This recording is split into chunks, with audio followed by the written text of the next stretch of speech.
Shut up and sit down.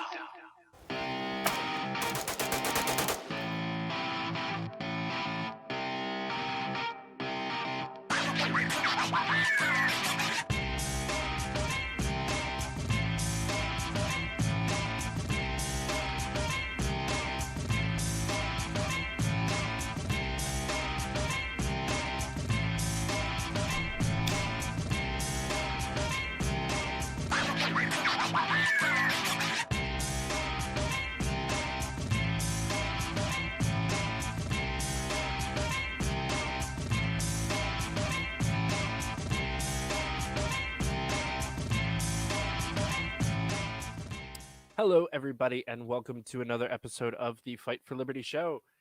Today we have a guest that you all probably know. He's the author of the best political hot takes in existence on Twitter. Also host of the Naturalist Capitalist and a great friend of mine, Mr. Reed Coverdale. Thank you so much for coming back on the show. It's an honor. Thanks for having me on. Yeah, so I mentioned in our conversation earlier that, I know most of what you believe as far as politics is concerned, and I'm sure most of the people that are going to watch this video do too.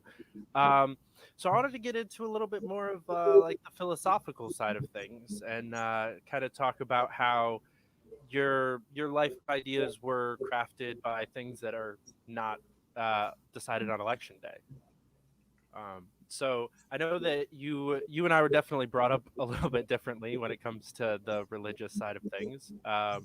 So do you want to just kind of go over that and how you were brought up, and then we can go a little bit deeper into a couple of issues?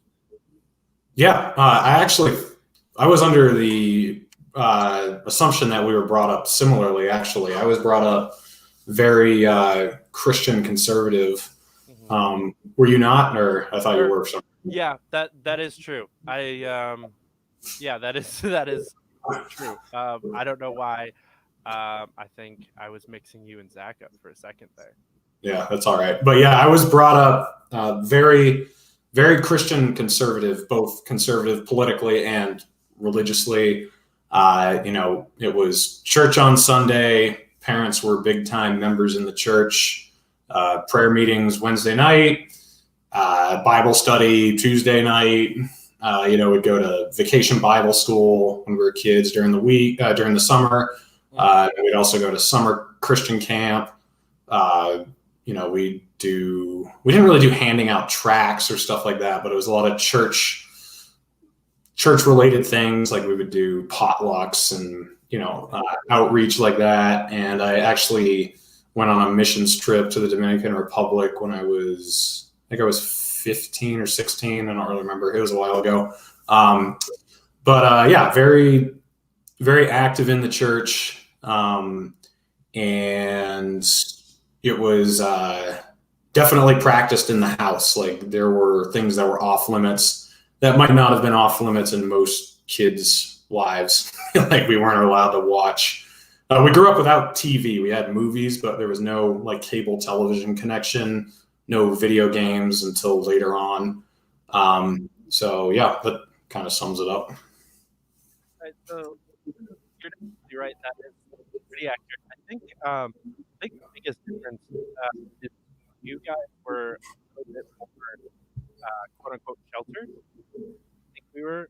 That's the one thing parents I think did slightly normally. I was even in school, but I was politics 13,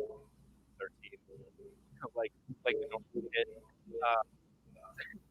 But so you're not an active churchgoer now, right? Say that last part again. You broke up a little bit. You're not an active church attendee at the moment, correct? No. We were brought up very sheltered, like you suggested. We were actually homeschooled for most of our lives. I went to public school in high school.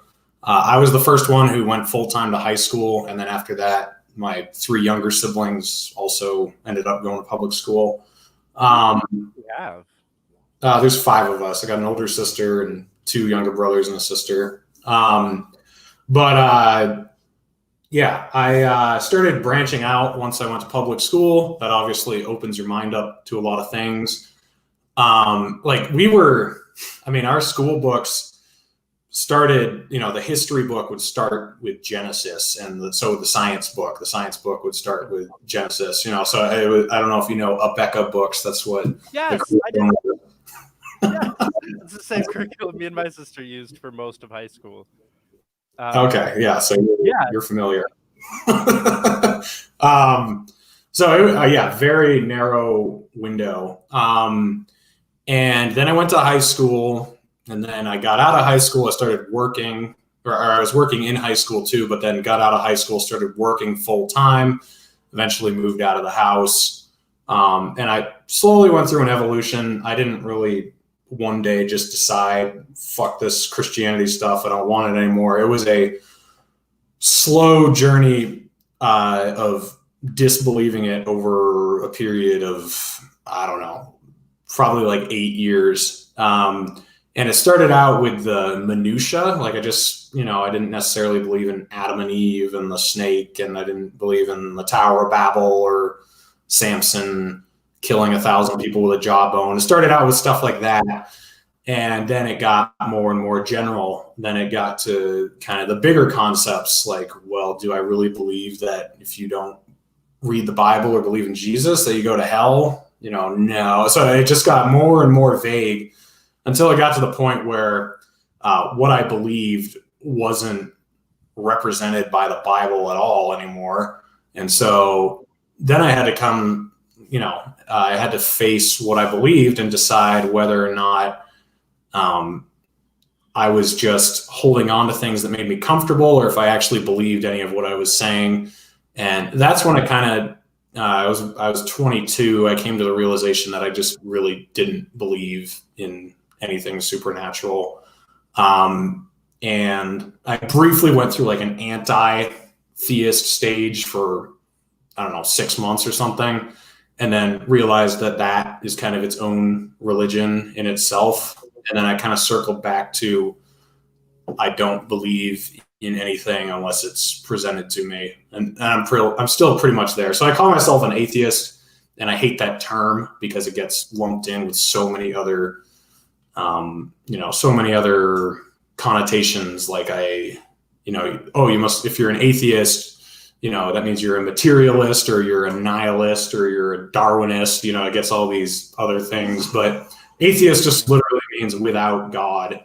And my belief system is built without God at this point. So that's kind of where I am today. That makes sense. Funny, Abeka led to my kind of official last walk away. Because what had been kind of going through my head for a long time is just like, how do we actually believe that the Bible is how it was originally written? We know because of history that the Bible has been used and manipulated for various reasons. And so like Abeka specifically, you go into their history textbook and you read about King James and how he changed the Bible to fit certain things, and he was a real authoritarian and used the Bible to back up a lot of his BS. And then you go into their Bible class and they literally teach you that the King James version is the only true version of the Bible. Right. And most of my friends don't use the King James version anymore, and there's more accurate translations. But the idea that you can fully know that what you're reading has been manipulated and still believe it completely and totally, literally, just kind of broke my brain for a little bit. And I think that's kind of what's been leading towards more of a step away from the faith, but definitely not going towards an atheist or like anti-theist direction, like a lot of my friends have gone, because I've been reading like the Tao Te Ching and listening to a lot of like Alan Watts and Terence McKenna and like a lot of New Age philosophers. And I can't help but notice that there's something out there that seems like an outside force that affects people's lives. So I don't know what that is. I'm completely clueless at this point because what I used to believe is kind of shaky, and I don't believe anything new. But I can't deny that I have seen what I used to believe to be God work in my life. So it's creating kind of a weird contradiction in my brain. Yeah. Overall, Um, a couple things. One, talking about the Bible and trusting its entirety to be completely true.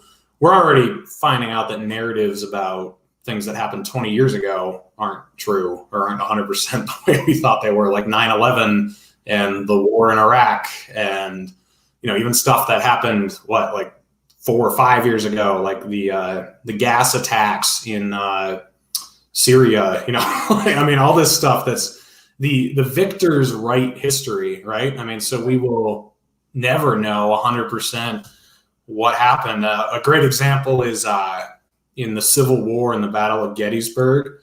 I think Chamberlain, who was in charge of I think it was the Fourth Maine. He led the charge over the Round Tops that kind of turned the tide of the battle against the Confederacy. He didn't deserve nearly as much credit as he got, but he wrote a book about Gettysburg. So all the credit went to him for turning the battle, when really he was just part of it. There were a bunch of other people involved in that strategy. And these letters were found. It wasn't even that long ago. It was like 20 years ago, maybe. A bunch of these letters and correspondence from other people who were involved in that were found. And there's already been a big movie made called Gettysburg, and it, really had a prominent role for Chamberlain, and it didn't mention any of these other people, and it portrayed it as though Chamberlain was the dude. It's kind of like the movie made about Harry Truman. It made it sound like he didn't want to drop the bombs on Japan, and his hand was kind of forced. Not true. Not true if you hear all the accounts from other people who were in the cabinet.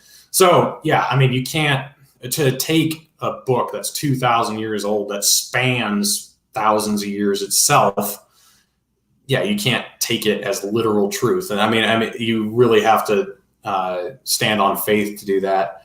I also, I'm agnostic about the possibilities of things. I think anyone who claims that there is no God and it's impossible that there is a God, or impossible that there's anything else, that's an even bolder claim than to claim that there is a God. I mean, to claim a negative is stupid. To claim that you don't know or you don't believe is something different. And there does seem to be something, like some sort of energy that drives nature. There seems to be a difference between things that live and things that don't. And it seems like there's more than just synapses firing. It seems like there's something that drives existence. You look at evolution and how things try to become more complex, and how a tree will, plant its roots around a rock and try to reach the sun, like against all odds. And the more complex life gets, the more you tend to see that. So there seems to be something there in my mind, though, that doesn't have to be supernatural. That could be a cause of nature that we just don't understand. So I don't know. I mean, I am interested in it, and the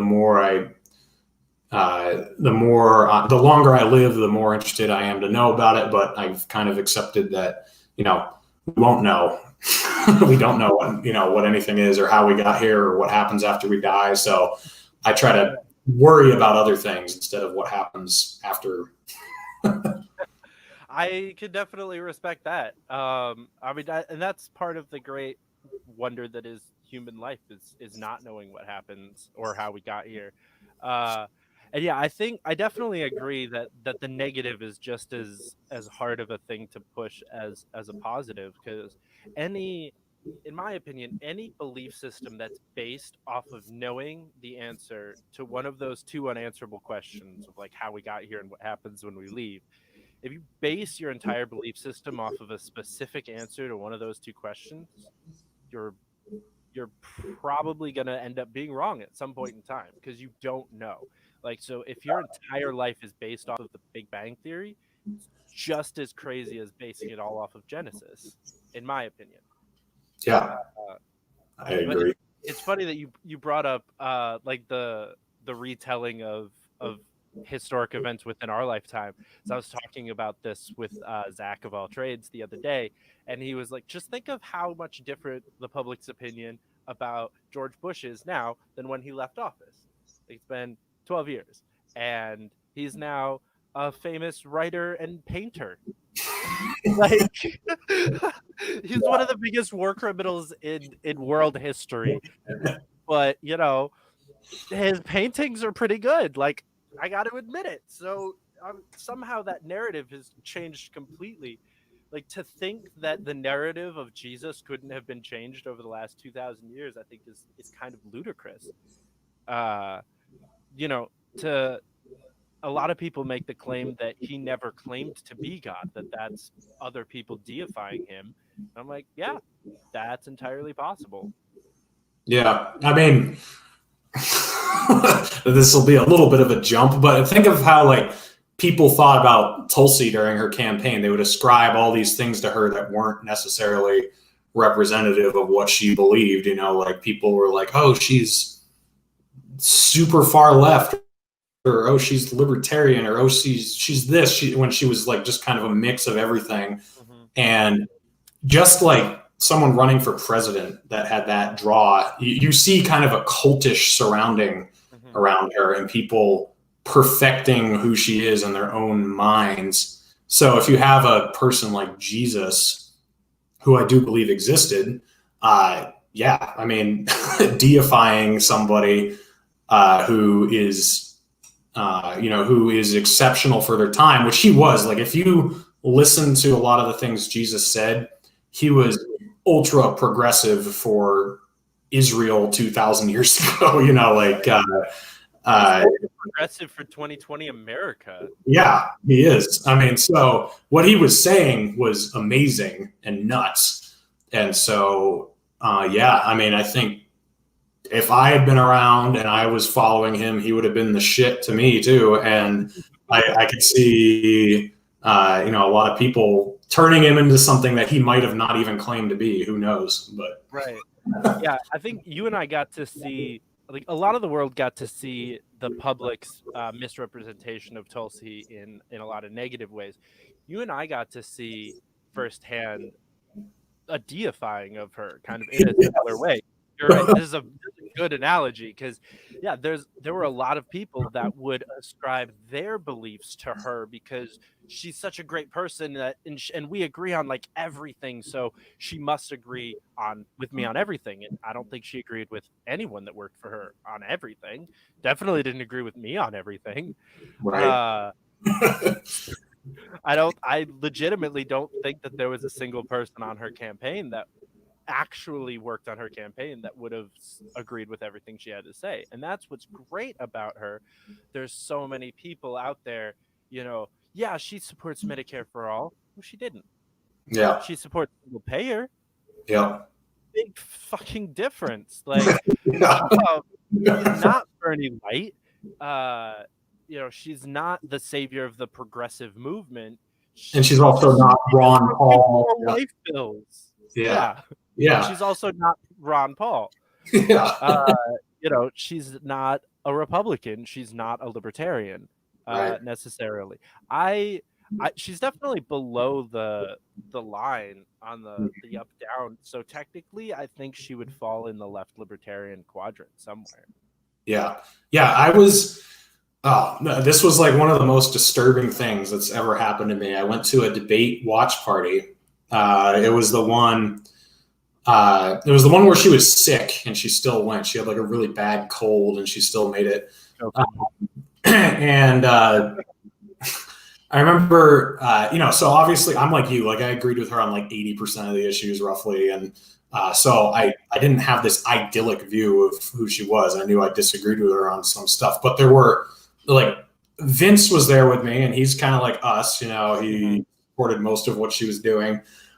But there was a lot of brainwashed people there at that debate watch party. And I remember watching the debate and Bernie Sanders, I think he was talking about how disastrous the Iraq war was.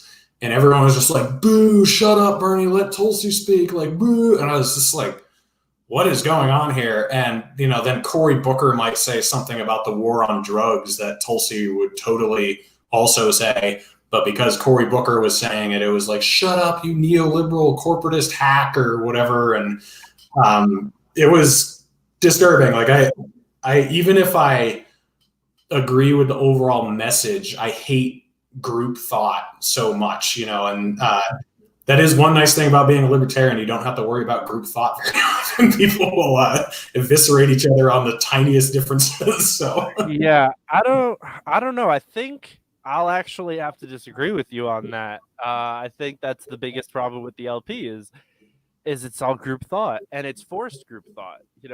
We have so many, all of our most popular people are campaigning on the idea of forcing people into libertarianism. mm-hmm. I mean, Joe Jorgensen ran on more executive orders than either of the other two major candidates. She's like, day one, I am going to completely violate the Constitution and make this a libertarian country. Like, yes, like no, that's not any better. And I mean, you're in most of the group chats I'm in. There's still, I think, just as rampant, like, vote gold because you're told is just as bad as vote blue no matter who. Even though I was a part of that problem with Joe Jorgensen, I was whipping votes for Joe from people who didn't want to vote for her, and I knew what I was doing, and I was like, no, you have to for ballot access. Like, we need ballot access. And it was a complete vote blue no matter who mentality. I think that's one of the biggest turnoffs for most people from the LP, and something that we need to improve on. We need to put up good candidates. No, that's a good point.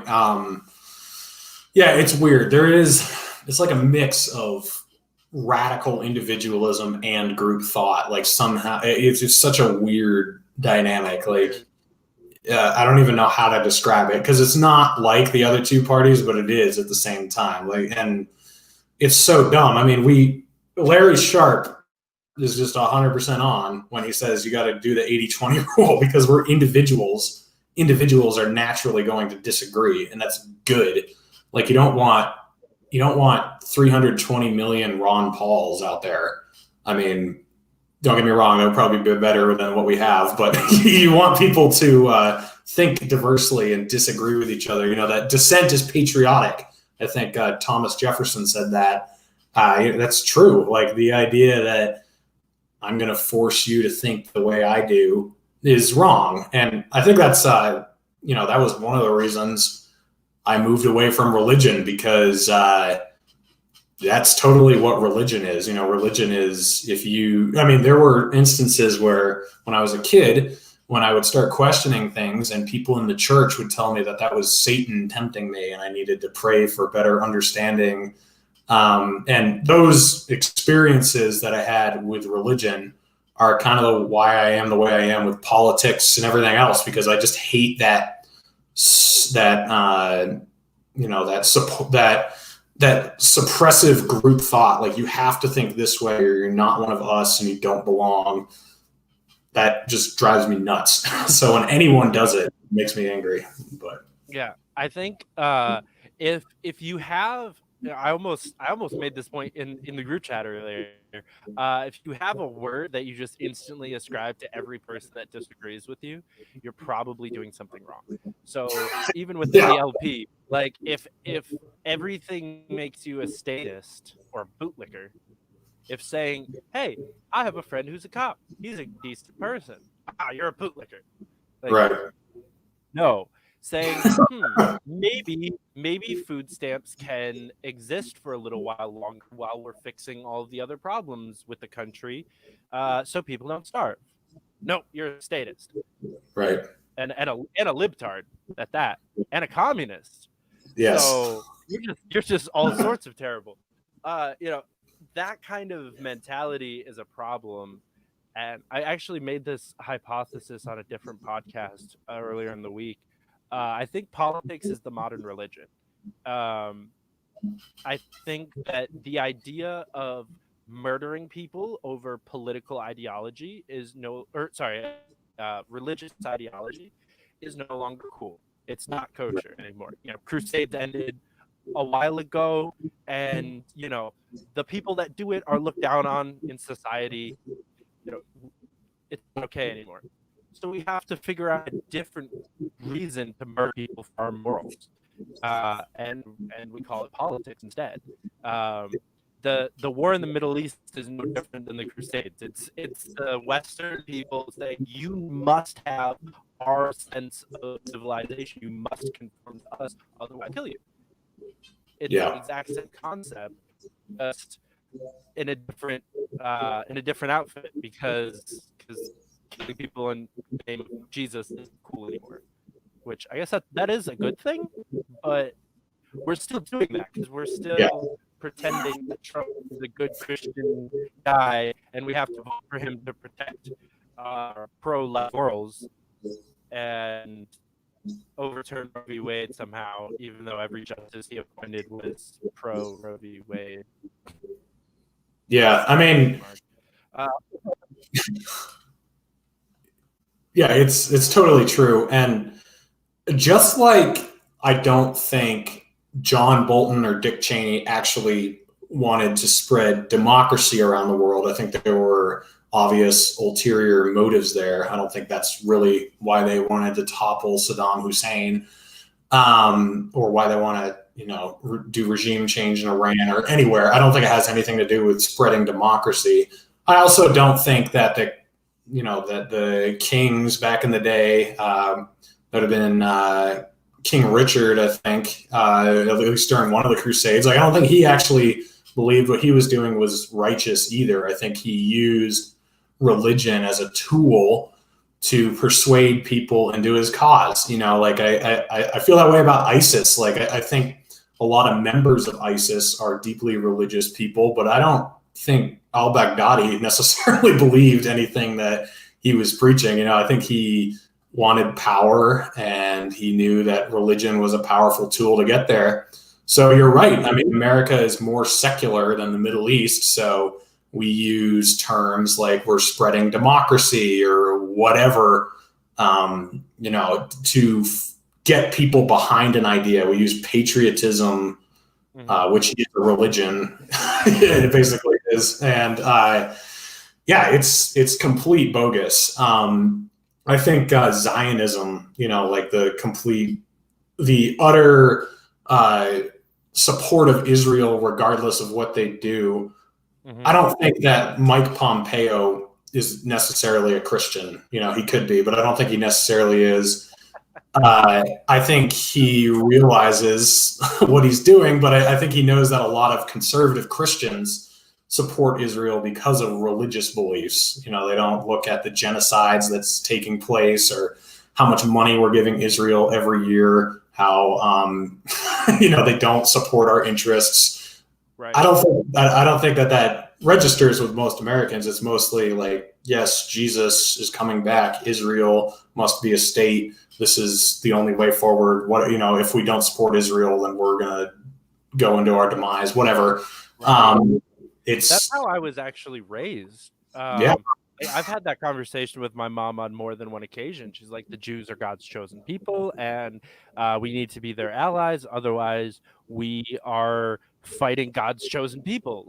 Because my parents are big believers of if you're not helping, you're hurting style of life, which I think is good in a lot of areas. But when it comes to military, it's probably not. So yeah, I was very much raised that that was one of the reasons we voted Republican, was because they support Israel and support the Jews, and that's a good Christian thing to do. And that's kind of cringe. Yeah. I mean, as I said, I don't think the people in power who are benefiting off of all the weapons we're giving to Israel and to Saudi Arabia and, to all these, fueling all these crises in the Middle East. I don't think that they actually believe that they're encouraging the return of Jesus by protecting Israel and that they're doing the Lord's work. I think they're fully aware that they're just enriching themselves, enriching their buddies, and that they are just using it as a tool. And that's what the priests back in the Dark Ages, when I forget what it's called, you had to like basically buy your way into heaven. You had to pay the church. I forget what the term is. I know what you're talking about. I'm a space on it too. Yeah, but I smoke too much weed. What's your excuse? I can't say that it's that, or I'll lose my job. But yeah, I forget what it's called. But you had to give money to the church for the priest to basically pray your way into heaven. It was complete BS, and there's no way that the priests actually thought that they were saving people by doing that. It's very obvious that they knew they were just making money off of it. So it's all the same. Organized anything is bad. Organized politics, organized religion, organized government. I'm not a fan. Decentralization's good. It was called indulgence. Yeah, that's what it is. Yep. I needed Jamie to Google things while I'm talking, because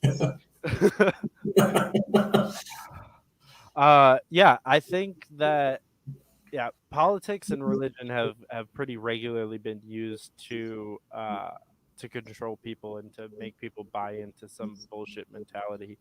I definitely don't think that people or understand what quote unquote supporting Israel really means in a political sense. And most of all, and this is going to be like the most anarcho-communist thing I'll probably say all day. Just leftist. What are borders? Like, find me borders in the Bible. Like, please tell me where in the Bible it says that Israel must remain a country. Because I'm pretty sure there's like 7 or 8 different times in the Bible where their borders got totally fucked. And it was all God's plan, according to the Bible. Like, Israel being a nation is not important. That's so much of a theme throughout the Old Testament. The entire New Testament, they're not their own country. So where do you get this? We have to make sure that Palestine and Israel's border stays the same, and any land given up to Palestine is somehow going to affect anything. If your religious beliefs think that the end of the world hinge on a fucking imaginary line between two unconstitutional entities that push authoritarian bullshit on their constituents, you're part of the problem. Yeah, I mean, it's certainly antithetical to everything Jesus said, because I mean, libertarians, communists, progressives, everybody would hate Jesus if he came back, because he was not a revolutionary. Like, for some reason, a lot of people try to paint a picture of him as though he was a revolutionary. He was not. He did not give a shit about government suppression, and he only cared about the condition of your heart. I mean, he even said, like, render unto Caesar that which is Caesar's. Mm-hmm. So like this taxation is theft stuff, like I'm in agreement, but Jesus would not be on board with the progressive agenda or the libertarian agenda. Like, he would be an anarcho-communist who paid his taxes. Like, he'd piss everybody off. He'd be someone who doesn't believe in government but doesn't care about it. And he certainly doesn't care about religious freedom. He doesn't care about freedom in general. He would vote. No, fuck no. I don't think so. I mean, he wouldn't care. He wouldn't care. I mean, he would just say, like, don't worry about that. Like, worry about the condition of your heart. Take care of your neighbor. Take care of your enemy. Like, I mean, he'd get crucified by all of us. Like, we'd all be so mad at him. Right. Yeah, I'm just trying to picture, because no one really exists like that right now. So I'm trying to picture someone that wouldn't at least concede, like, okay, yeah, it's a half an hour on a Tuesday. Go make sure that Marty's the superintendent. Like, at least like give a shit about local politics or something like that. Maybe he would, be friends with the mayor and like kind of care about something. But you're probably right. I'm trying to think of an argument to what you're saying, and I'm falling short. You're right. He would probably just be like, fuck that. It's not important. I mean, he literally didn't care about anything except for the condition of people's souls. Like, that's all he cared about. I mean, that's all he wanted us to care about. Like, when people asked him, what should I do? He'd be like, give up all your possessions and follow me.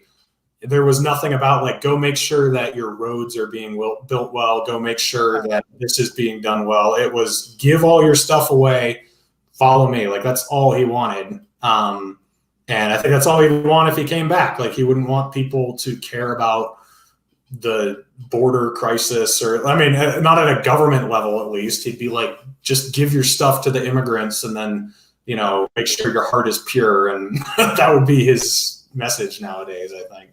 Right. I think me expanding my views on religion have definitely led to, like, I'm still a capitalist. I still believe that capitalism is the best way to go, right? Right. Despite what everyone on Twitter might think.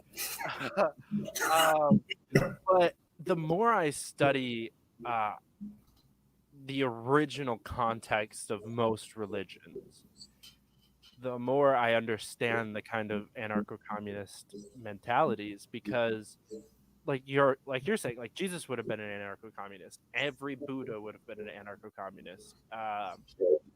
The entire Hindu religion, not the caste system and all the bullshit that they've built on top of it, which, like, most people at this point would recognize as just as bullshit as like Catholicism is of Christianity. Hinduism teaches everything but a caste system. Right. If you go back to the original stuff, and really, like, Taoism is kind of the root to both Buddhism and Hinduism, and it's all anarcho-communist. It's all give it away and it'll come back to you. And so, as much as I've been ingrained to believe this capitalistic stuff of like saving and planning and build a business and that's how you help people, there's definitely a really strong religious argument to be made for the opposite. And that's why I get so pissed off when people just dismiss left libertarianism so quickly, because they can't wrap their brain around being a good person. Right. As all of these religions would teach. They can't understand what just be nice to people and people will be nice back to you. They've never lived like that, so they don't know what it feels like. They don't understand why people could voluntarily exist in a communistic society. Yeah, so the problem is almost nobody who's talking about communism or socialism is talking about anarcho-socialism or communism. AOC is not a left libertarian. I don't care what anyone says. She's not even close. Bernie Sanders is not a left libertarian. They're not anarcho. Vermin, a little bit closer than she is. A little bit. Vermin Supreme is an anarcho-socialist. If you listen to him, he does not believe in government coercion. He believes in free markets. Like, he believes in letting people do what they want. Ponies. Yeah. It's just, ponies. He does believe in those too. But I had him on my show, and I was actually listening to him during the primary. Once Amash was gone, it was kind of just like, okay, well, we're definitely not going to win or make a dent. So who are we going to get? And I actually accepted, okay, if it's Vermin Supreme, I'm going to vote for him right before the primary happened. Or right before the nomination took place. I was ready to vote for him, and I actually thought, well, they might as well go with him. And it's because I saw what he was doing, and I saw that, his joke mantra was really attacking the stupidity of the state. Anarcho-socialism, I find no issues with, because it actually dovetails with capitalism fine. And Zach of All Trades and I just did a video yesterday that's uploaded now on this subject, and he was talking about the water rights in his town and how the citizens of the town come together and they distribute the water rights based on how many acres you have. But you also have property rights and you own your own land, which is a right-wing concept. But you're not having the government come in and dictate who gets what water, having a centralized system. You know, socialism doesn't necessarily mean central planning. Like, it doesn't need to be a big government centrally planning an economy. But that's what a lot of these politicians we have want. Like, that's what Bernie Sanders wants. That's what AOC wants. So, you know, when people hear socialism, it's their fault that's why people think of it that way. It's kind of like, you know, how Rand Paul has kind of tainted libertarianism for us. You know, like, when people think libertarian, the most prominent libertarian guy in our government right now is Rand Paul. So they think it's like a Republican offshoot thing, you know, that supports Trump or whatever.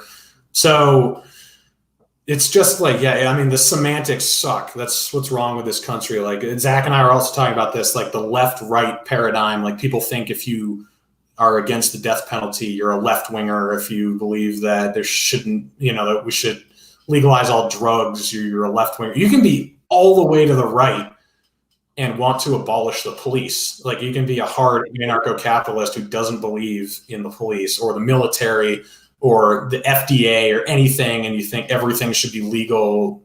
And it's just like, it's become such a dumb conversation and it needs to be completely deconstructed and rebuilt. 100%. I think that's why, I mean, I know you do as well. I preach the bottom unity idea so often because the divide and conquer strategy of left versus right has worked so well for the top two quadrants. Right. And we can't let them continue that. We have to be able to call out authoritarian bullshit when we see it, whether it comes from Bernie Sanders or Rand Paul. Right. I like, and because neither of them are libertarians in my mind. Right. Rand is close. He is, yeah. I think he definitely falls below the line, but maybe barely, or he's on the line. He's somewhere in there. I'd like to see his yeah. Yeah. But, you know, Thomas Massey's also barely on the line. You know, they both are okay with using government to push their ideals onto other people. And that, I think, is the antithesis of libertarianism. So we need to be able to call that out when we see it and understand that it's really top versus bottom and unite as the bottom, because I think the bottom makes up 80% of the country at least. Yeah. Yeah. I mean, I think if you got Rand Paul to leave the Republicans, he would be a libertarian. Like, he would be so much better. I mean, Father might actually be able to be proud of him. Yeah. Same with Tulsi if she left the Democrats. Like, I think if you got them to leave these shit, her father would be proud of her too. Oh God. Yeah, this authoritarianism on the top, it just, oh man, I mean, it destroys people. Like, I think even AOC would be better if she weren't a Democrat. Like, if you could see her leave, she might look a little bit better. Like, I mean, Bernie Sanders did look better 20 years ago. Like, when he kind of like went hardcore in with the Democrats, he's sucked more than he did before. And you're totally right. Like, the authoritarians don't care about left and right. Like, Mitch McConnell and Nancy Pelosi, like, they're center, right, and left, but they get along on everything, and they don't care if they're passing stuff for, funding Planned Parenthood or whether it's for bombing Iran or like whatever it is. They'll rub elbows and get it done. Right. Where the people on the bottom won't do anything together because they're getting upset about minutia, And I this thing going on with Jimmy Dore and AOC right now. Sarcasm Stardust on Twitter, she posted the video of Sarah Palin saying that Julian Assange should be freed, and she's like, beautiful video, by the way. Amazing. Like, 2020 2020, like, based Sarah Palin. Where did that one come from? But she posted the video and she said, "Wow, look, Sarah Palin is to the left of AOC," and I'm just like, what are you talking about? Like, that she wants to free Julian Assange. That's not a left-right issue, and it's fueling the divide. Like, because so many Tulsi supporters, even though Tulsi was much more libertarian than anyone else running, they would insist that she was super far left. And I was like, what are you talking about? And they would say, well, she wants to legalize all drugs, and she wants to, end all the wars, including Syria. Bernie just he doesn't care about Syria. I'm like, so that makes her to the left of him? Like, what are you talking about? I mean, that's not. So when her supporters would say that, right-wing libertarians would hear that, and they'd want nothing to do with her. And it just continues this division, and it's so fucking stupid, because the right-left thing, it's literally irrelevant if you're paying attention to the top-bottom thing. And Larry Sharp talks about that. He's like, you can be as liberal or conservative as you want, as long as you're not pushing your ideas on other people, and that's what matters. And people just don't get it. It's mind-blowing. Yeah, Larry, I think, embodies the idea of not forcing your beliefs onto other people better than most people within the Libertarian Party. Mm-hmm. And that's why he gets so much hate. Yeah. So many people are mad that he didn't campaign on end the Fed for New York State governor. Yeah. How stupid do you have to be to think that would have been a good tactic? And it didn't. It's never worked for anyone. Find me someone who's won a campaign on an end the Fed message. It's never happened, ever. Right. Secondly, he's governor. He can't do that, right? So many people were mad that he was doing things he was talking about things like the K through 10 education system, right? Just radical new ways to do things that he, as governor, would have power to do, that are super libertarian and almost smack dab in the center. Little bit like 2 ticks to the right on a lot of them, but he was talking about legalizing cannabis. He didn't campaign on legalize all drugs. The only person I've ever seen successfully campaign on that is Ron Paul. Right. His speech about legalizing heroin at the Republican debate, so probably the greatest libertarian TV moment of all time.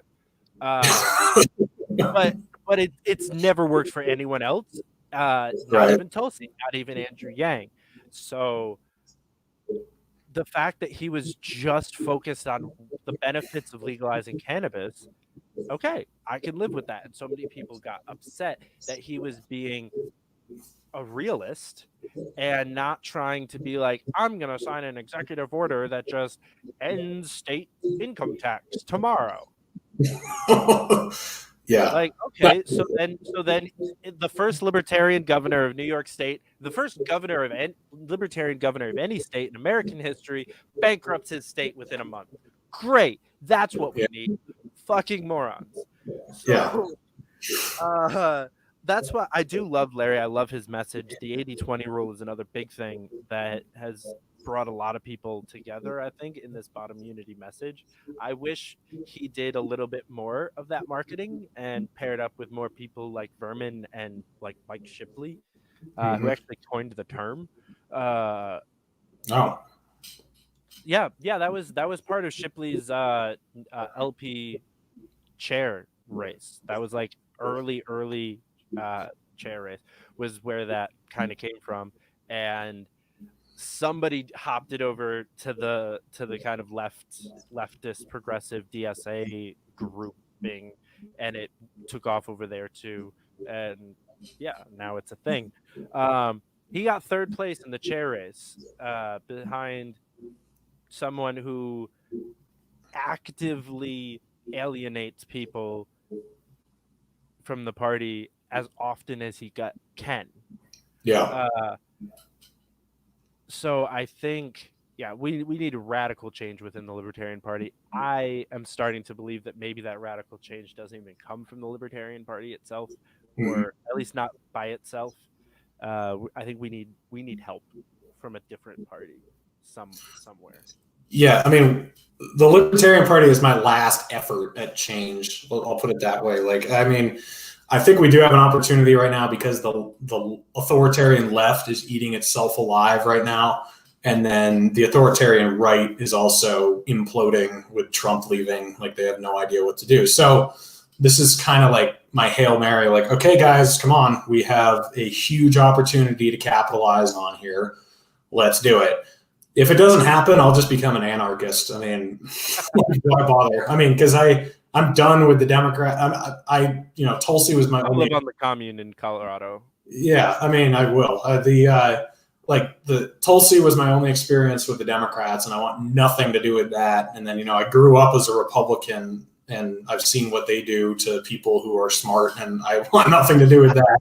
So if the Libertarian Party doesn't do this, then I'm done. So I am pissing a lot of people off on Twitter, and I tell them, like, I am a right-wing capitalist libertarian. Like, I love capitalism. Like, I wouldn't want to live in a commune necessarily. Like, I like the idea of taking care of my own shit and progressing myself up the ladder. Like, I do take care of my friends and my family, but I want to live. I want a job where my input is reflected, that my pay is reflected by my input. Like, I've been a blue collar worker my whole adult life, and I've seen people slack off. So I don't want to work in a co-op. I want to work in a workplace where if I work hard, I climb the ladder, make more money. But I understand if people don't want to do that, that's completely fine.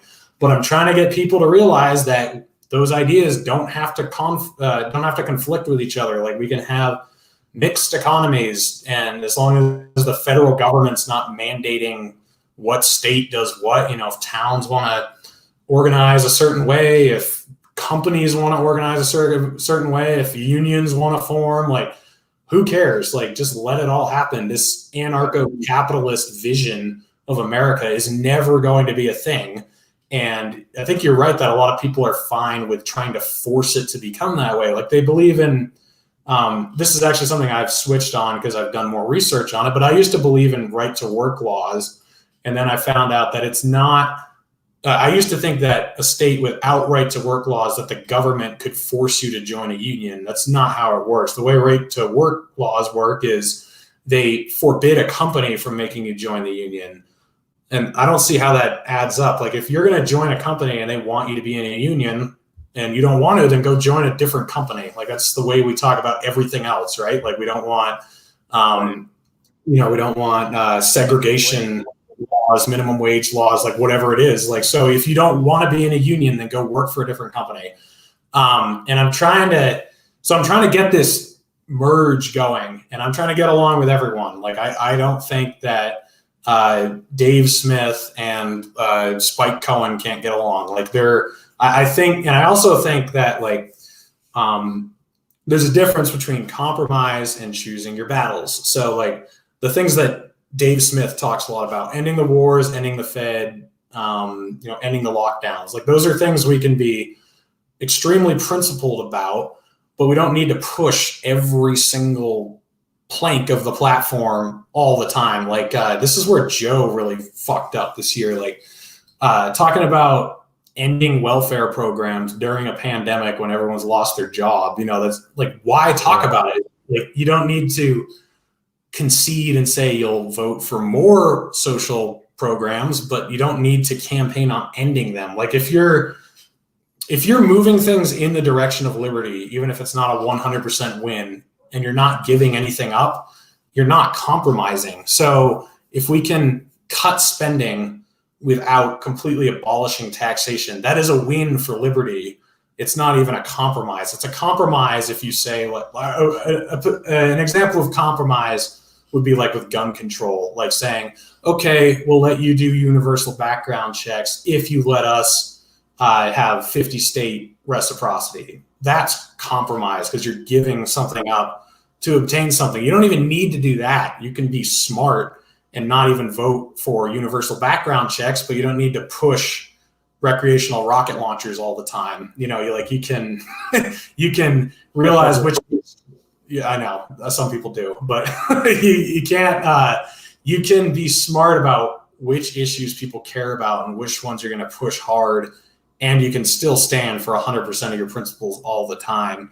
And that's what people just don't get. They don't understand that. They think that if you're not pushing for every single radical policy you have all the time, no matter what, then you're a sellout loser and you might as well join the duopoly. And it's so dumb. Yeah, I think we need to understand that politics moves slowly and that incremental steps are a win. Unless we're talking about guns, because fuck you, recreational rocket launchers, bro. Like,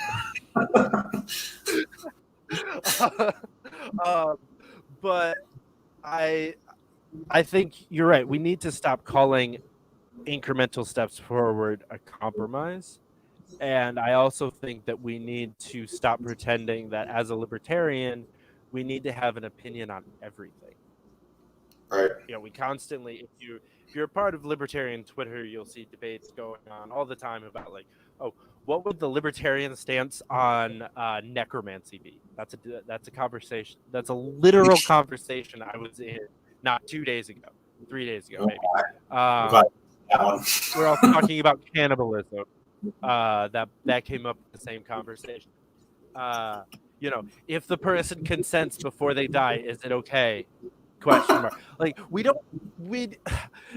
it's fun conversations to have, but we don't need to campaign on stuff like that. And I think that's a problem that Joe had tremendously. It's something that Larry did a little too much of. I think he was one of the better campaigns, but he did a little too much of this as well. I think Gary was one of the better people on this matter in recent years. We have to understand that campaigns, if you don't have much people's attention, if you only have 5 minutes, you can't make someone a libertarian in 5 minutes. Right. You can, however, make someone vote libertarian in 5 minutes. Tulsi was amazing on this point. She was the best candidate I have ever worked for. She understood that every single town hall was a complete room full of entirely different people, except for those weirdos like yourself that would just like show up to all of them.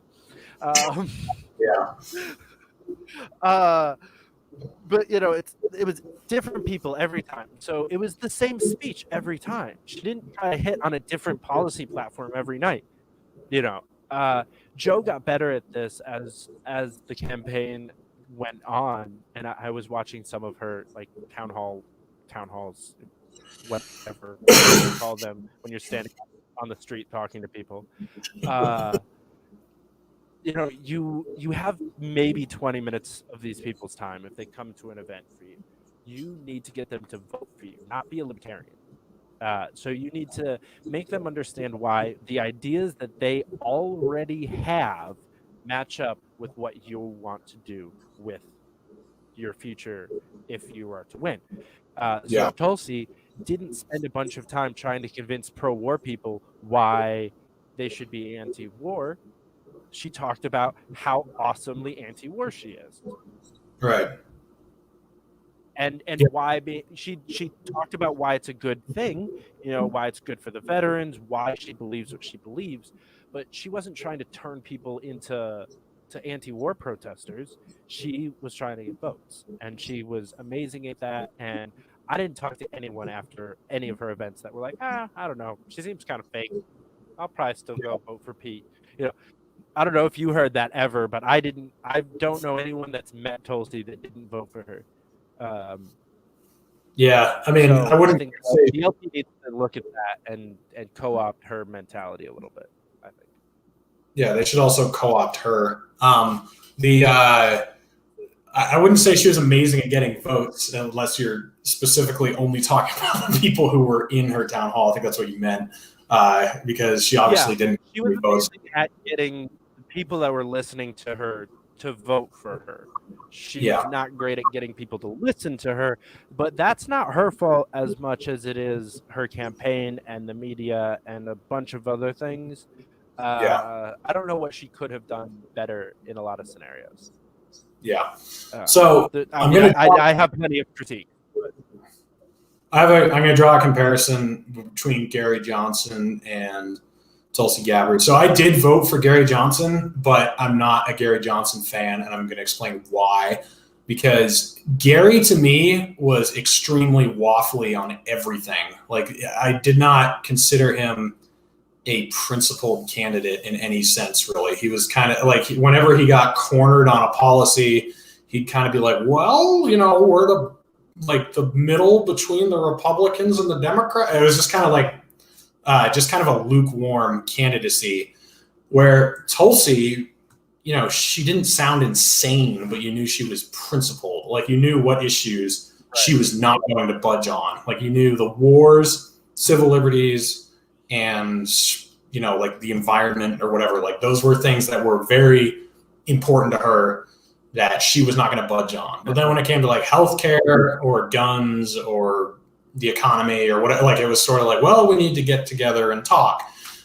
Gary didn't really have that. Like, I don't know what his no compromise issues were. Like, he was kind of just milquetoast. Drugs. Okay, I guess drugs. But he, I think he only did well because Trump and Hillary were so awful. Like, if you had somebody like Tulsi in his position who was really firm on a few issues that you could name out, but was willing to work with people in other areas, like that's what the Libertarian Party needs to do. They can still be very principled about our most important issues while not coming across as a fanatic. And Jo was not good at this. Like, she came across as very fanatic. I actually think Spike Cohen was better at this. Like, Spike Cohen was very principled, but he'd meet people on their own turf in other areas and try to bring them in. I think he was way better. Like, I don't know if you saw Joe Jorgensen's Unity campfire with Weinstein there. It was just like, whoa. It didn't come across very well. And I think people should, like you said, they should look at Tulsi. So definitely agree with that dichotomy. I think the only reason I brought up Gary as in a positive way is because I think what he did well was focus on a few things that he could actually do and that the country agreed on. So he could, if you watch some of his long form stuff, which I did, he could expound on the libertarian platform. I do agree he was kind of waffly and bad at explaining it. But if you just watched what most people would have seen, he cared about drugs in the war and was fairly principled on that. The only he fucked up on the drugs thing because somebody asked him if he was going to go as far as Ron Paul and say legalize all drugs, and he was like, "No, we're just worried about cannabis right now." Yeah.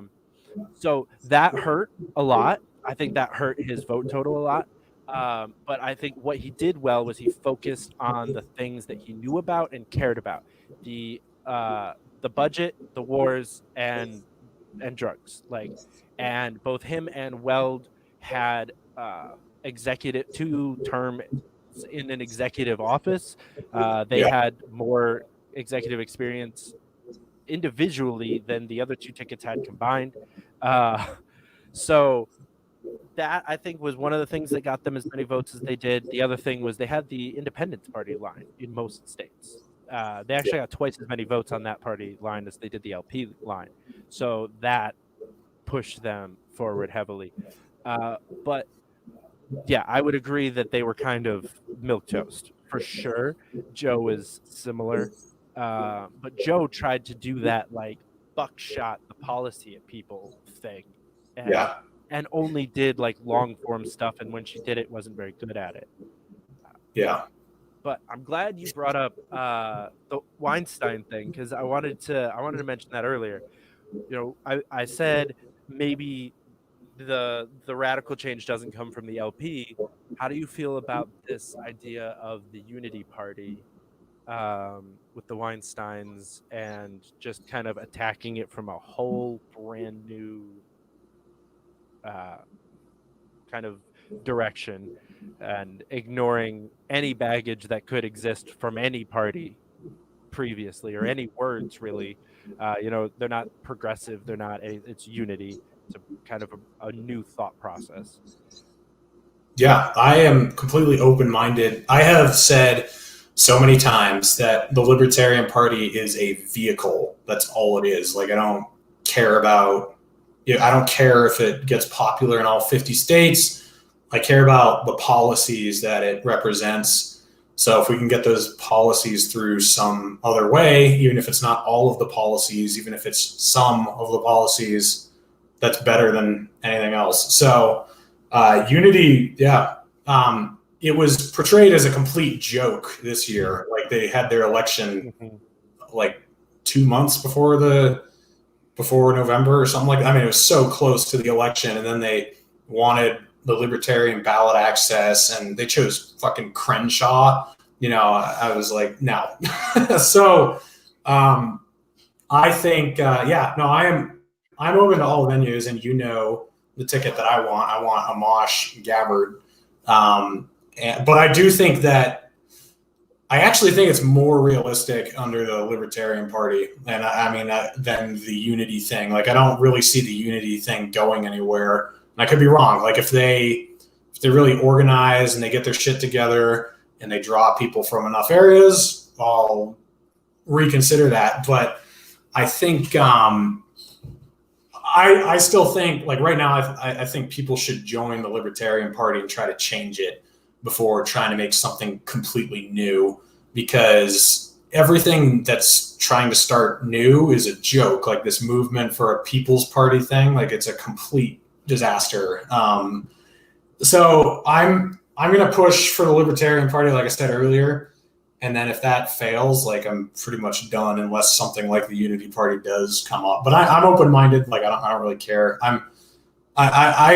There's a tiny chance that I could vote Republican in 2024, even. Like, if Rand Paul somehow were the nominee, which is not going to happen, I would vote Republican. But, that's like such a tiny percentage of possibility. And so I am open-minded to, like, different venues, but I think one person that could get me to vote Republican again is Matt Gaetz. Oh yeah, he's I think the only person I don't know if I would vote for Rand Paul as a Republican. I'd vote for him as a Libertarian, but as long as he stays in the party, I don't believe him. Yeah, I understand that. He is a Republican, right? He belongs in the Republican Party. He's not faking it as a Republican. Right. But I still agree with him at about 75 to 80%. So I'm okay with voting for him. And I trust him more than I trust Rand Paul, to be perfectly honest. I believe the words that comes out of his mouth so much more because I think he's actually in the party he belongs in and holding up the ideals that he believes, not kissing ass for no reason. I think he truly believed that Trump was a good vehicle towards liberty. And I think that he used Trump as a vehicle towards liberty in more than one scenario. Rand did not. Right. Rand kissed up to him and hoped that we would pull out of Afghanistan somewhere. He just thought that he could speak that into existence. If he lied about Trump enough, eventually Trump would change. Yeah, like, he's an example of what we were talking about with some supporters of Tulsi. Like, they had this false image of who she was. Like, that's kind of like what Rand has been with Trump. Right. I don't know if he really believed it. Yeah, Rand, like, I'm hoping we see the old Rand again under Biden now that Trump is gone. And I think Rand is hoping, I think he will run, maybe. And I think he's actually hoping for a Trump endorsement. And that's why he's still kissing up to him so hard. But he's not going to get it. I don't know why he thinks Trump would endorse him. So yeah, I mean, I'll be honest, like, this is it's been the most painful thing for me to watch because I got into politics in 2015 and I was fully behind. You have a Rand bumper sticker on your car. Well, before it got stolen and all the stickers were scraped off, I did. But I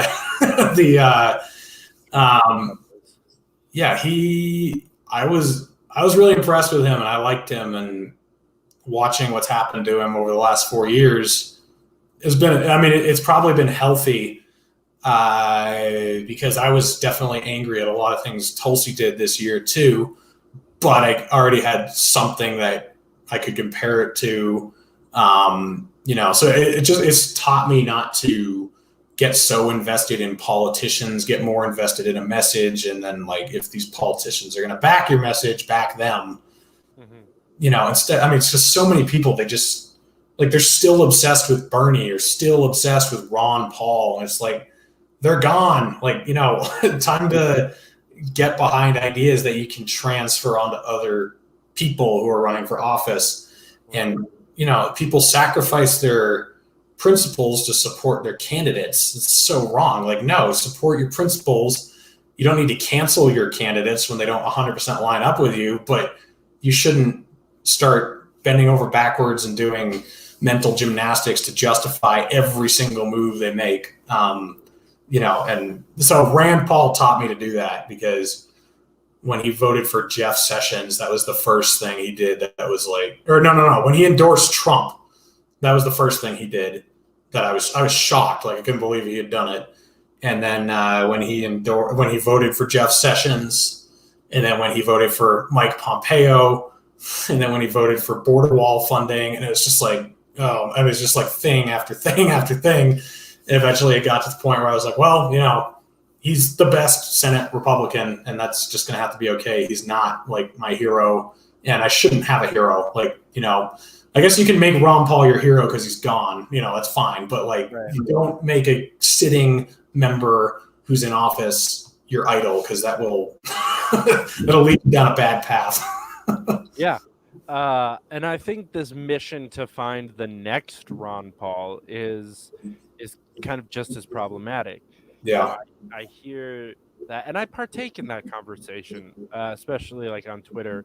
I put forward Elliot Sherman a lot as kind of the mouthpiece of the liberty movement, because I think that he could do it well.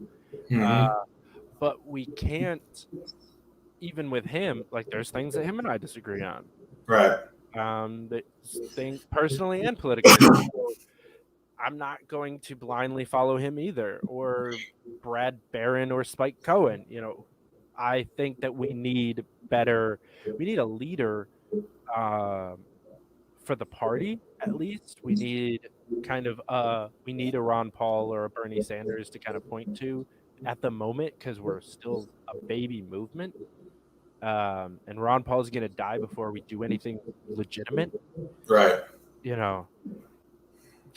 We need to replace him as the idealistic leader of the party, but we still can't blindly follow whoever that is either. Yeah. And I think the one thing, back to the Unity Party, the one thing that kind of makes me intrigued is, if I've learned anything in 2020 about politics, it is that you buy votes. You truly just buy votes. You cannot compete on any real level without money. Right. That's why Tulsi failed. That's why Joe failed. That's why every libertarian fails.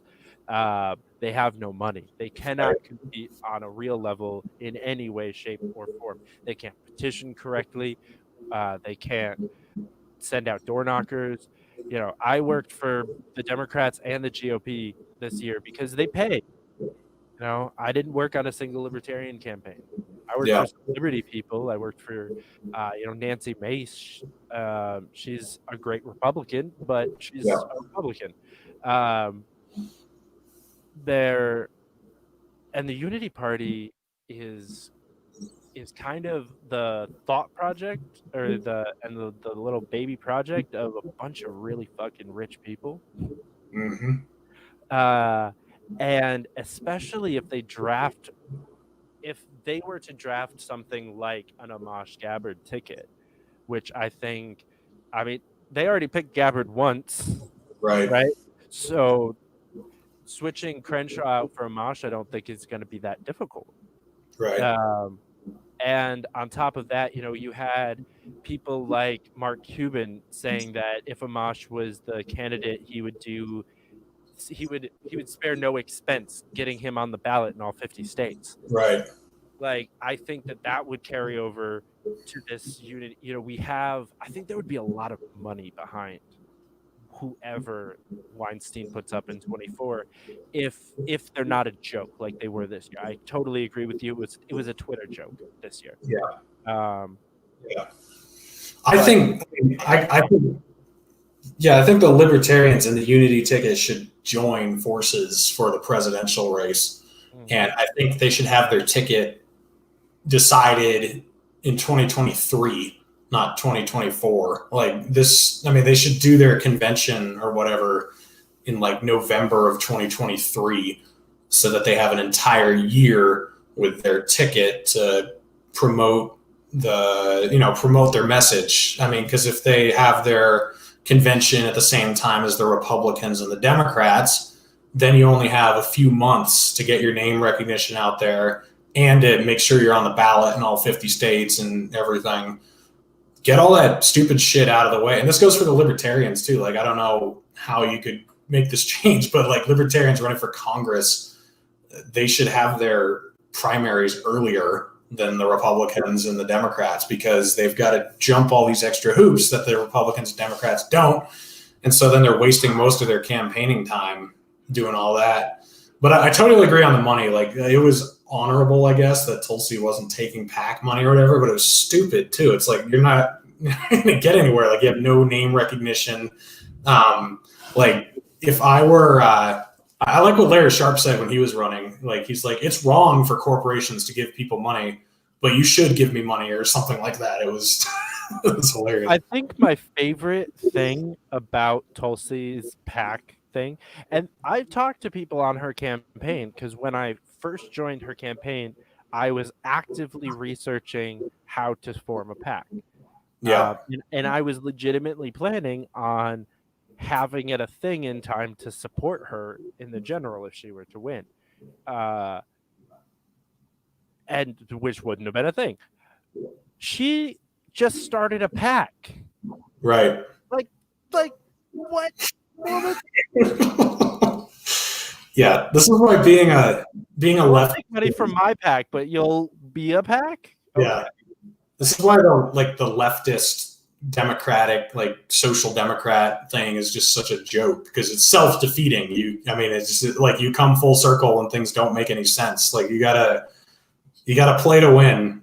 And like, I mean, if I'm thinking about running for Congress one day, in like 8 years, I'm thinking about it. 2022. Yeah. I think I have to live in Utah longer. Like, I don't think I've been here long enough, but, I can promise you it's not anything more than 2 years. No? Okay. I'll have to look into that. But like, I'll take money from anybody. I don't care who it is, because I'll run on my message and then I'll deliver on my message. If Raytheon wants to give me money, I'm not going to turn it down. They're just going to be disappointed once I get into office at the way I, like, I don't care. I mean, yeah, I will. This idea, like, you can't beat. It's so funny because I think Bernie might have said it, like, you can't beat the establishment by taking its money. And it's like, dude, you're running in their party. So, like, right. Why not? Like, you've got to be in their party. You totally can beat the establishment by taking their money. That's how every business revolution has ever succeeded. I mean, look at the Dodge brothers. Yeah. They literally worked for Ford until they could figure out how to do Ford better than Ford, and then they did it. Like, that's how every good business structure has ever been created. Like, yeah, no, I mean, this, like, I did a video yesterday where I was talking, after we shot the video, we were talking about this, like, the leftist America, like leftist socialists, like up top and bottom or whatever, like the AOC types. They live in this like utopia world that doesn't exist, where there's like somehow you completely abolish markets altogether and you completely abolish fossil fuels and everything is just going to be distributed perfectly. And it's just like these people who think this way try to run campaigns and then they fall apart. And, it's just, I don't know. So what's your AOC? Yeah, unless you got like 10 million Twitter followers, then you're all set. So That's why I'm saying we all need to run for Congress in 22 so we can get a blue check. There you go. Think of how much better this Amash Gabbard 24 movement would be if everyone in it had a blue check.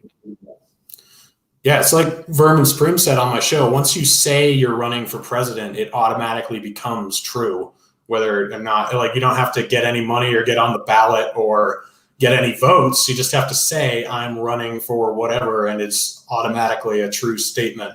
So we ought to all just do it, even if we don't get a single vote or on a ballot anywhere, or, who cares? So I think we need to be on the ballot to get the blue check. But, if you write yourself in and take a picture, does that count as being on the ballot? Or I don't know. I'll have to look into that. We just got to find out the rules, man, and work around them. Like that's how we win. So that is how every revolution has ever succeeded. Yeah. So I mean, like, this all boils down, like, we were talking about religion and group thought earlier. Like,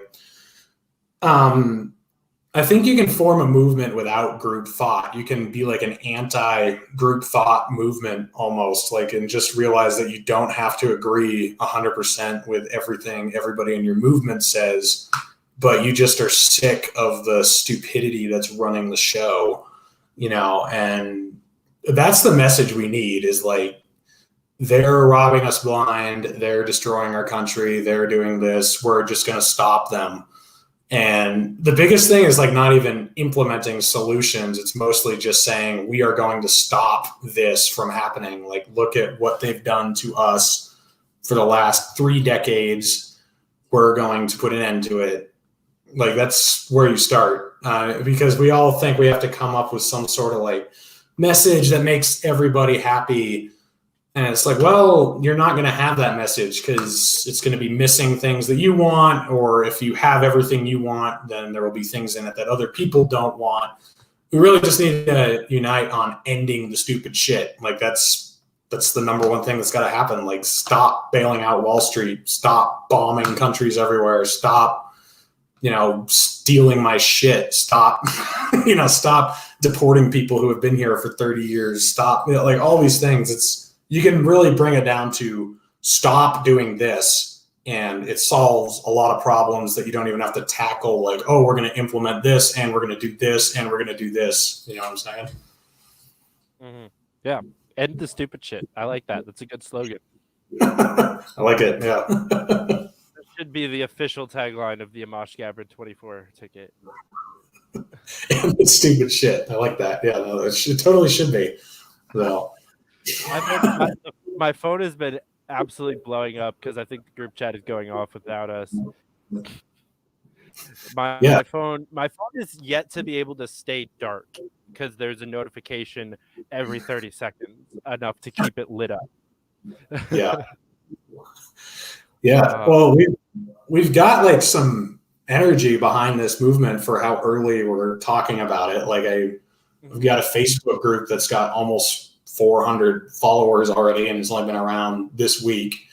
And then like we've gotten Spike Cohen and Justin Amash, and interested in the idea of talking with Tulsi Gabbard, and then libertarian redheads like kind of on board with it, and like we've got Jack Hunter saying stuff about Tulsi joining the Libertarian Party or running with somebody, so I don't know, like, I think we just the biggest thing is to start talking about it and then start making plans, prove that there's like viability behind it. If you can get a Facebook group with 10,000 people in it that support an idea, or a Twitter following with this idea that has like 10,000 people or whatever, and then you have a game plan, then they'll listen to you. Like, if we just go up to them in 2023 and say like, hey, we got this great idea, nothing's going to happen. So. Right. I think the biggest hurdle that we're going to have to overcome is people salty with both of them for dropping out. Yeah. Just like in Amash not running, you mean, like doing his 3. Yeah. Him faking a run and her dropping out, I think, are going to be 2 of the biggest hurdles that we face, to be perfectly honest. Because I mean, I even brought that up today. Are we sure Amash is even going to run in 24? Right. So I think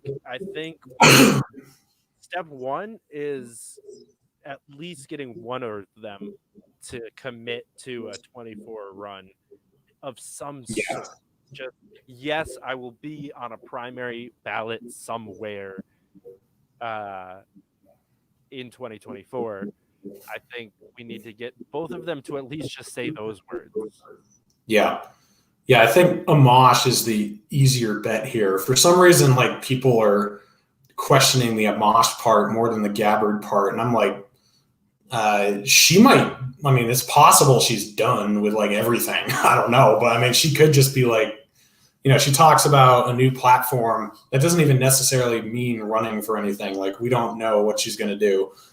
Amash seems much more likely to want to do something again, especially with everything that he's pushing, trying to get people to join the party. On your show, make him say it. I like it. I mean, I'm gonna try. I feel like once they're both out of Congress, they're gonna be easier to reach, and I feel like they'll be less scared of going on controversial shows. I mean, Tulsi's never been scared to go on a controversial show, but right now with her 2 abortion bills and her transgender bill, and like, if she even said the word libertarian or Republican or something, like, her whole Twitter would just explode at her. So, I think once she gets out of office, it's going to be easier to reach her. And same with Amash. And I know you do too. Like, we both know people who can get us in contact with both of those people. So I am. I have a more direct route to Tulsi than Amash by far. I know one person who could get me on with Amash. Probably, he's friends with him. So nice. Yeah, nice. I'll say it. Do it. It's Justin O'Donnell. He's the guy that I know who could get me to Amash. So yeah, that's fair. Yeah. I actually just reached out to him earlier today to try to get him on the show. So, I was having a home run of a time last night. Tried to book people for the show, and then I sent out that tweet and got Libertarian Redhead, and I was like, okay, this will work. I was like, including this, I booked like 4 interviews in about an hour and a half last night, and I was like, all right, productive day. Yeah. Justin O'Donnell's, is he coming on your show, or has he not answered yet? We haven't confirmed that yet. So yeah, he's great. I've had him on my show. He's the type of person we need going forward, because he's eloquent and he actually knows his shit, and he's not just parroting anarcho-capitalist talking points. Like, he's talking, he knows specifically the healthcare industry and why it's so screwed up. And he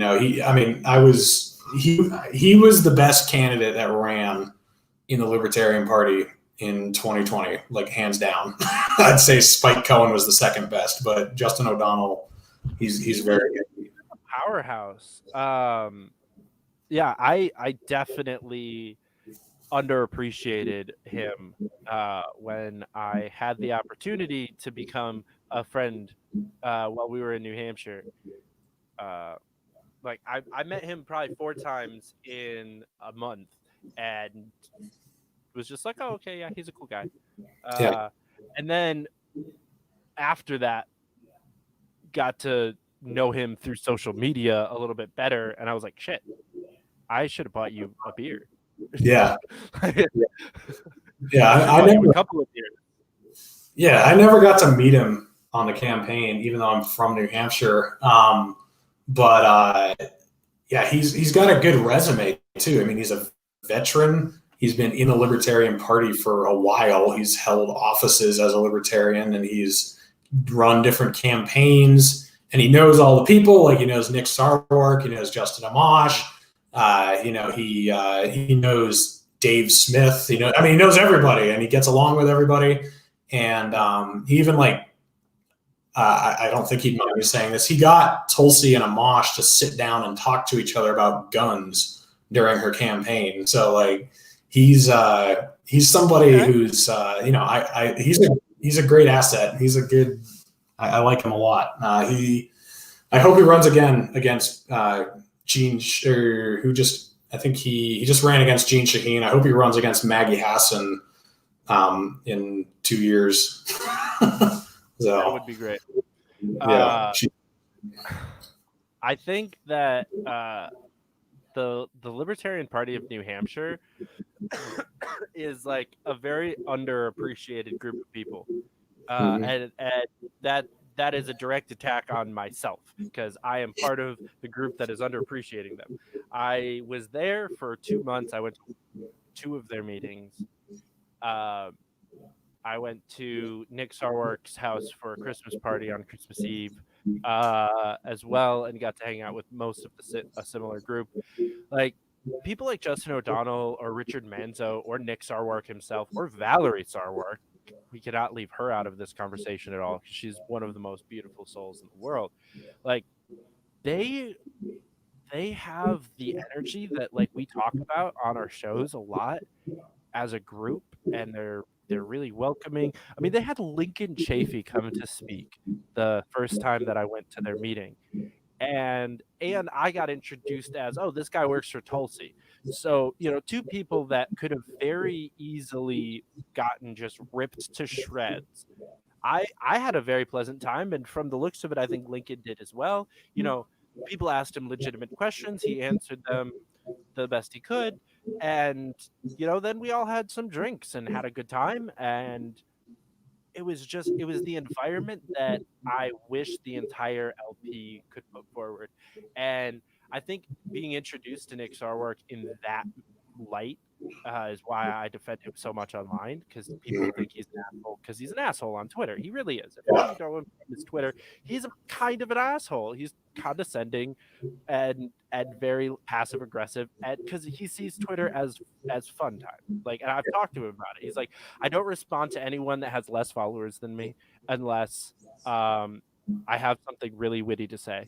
Yeah, I mean, like, okay, and I respect that heavily. Like, all right, that's how we should look at Twitter, because Twitter's a joke. Yeah. But they're good human people, and I think we need a lot more of them, and they're underrepresented in the LP heavily. We need more people like you. So I'm going to address the elephant in the room.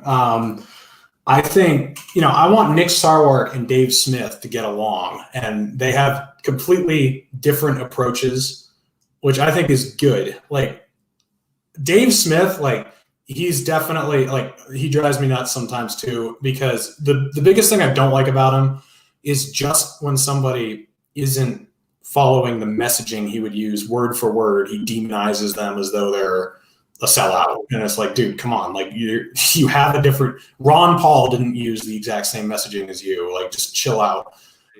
But he has recruited a lot of people, and they're not all alt-right people. Like, he has recruited a lot of people through his shows, and he's a valuable voice. And then Nick Sarwark also, has brought people in. And like you said, I mean, I don't know him personally like you do, but he seems like a nice guy in person. I've watched videos with him instead of just seeing him on Twitter.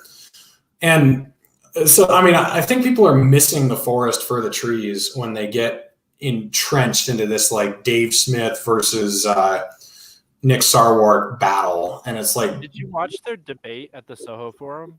I did. And I agreed with both of them watching it. Like, I thought they both made good points, so it's like, guys, just, give up on the stupid fringe differences you have. You agree on like 95% of the issues probably, and just like try to get along and look at Jimmy Dore and Anna Kasparian and Cenk Uygur and Tim Black and all those guys are now who are just completely fucking eating each other alive, and take a lesson from that and be like, hey, let's not do that. Like, because if you take Anna Kasparian and Jimmy Dore, they probably agree on over 90% of the issues, but they're framing each other as complete sellouts and neoliberal hacks or Republican plants or whatever. I mean, it's the same arguments going both directions.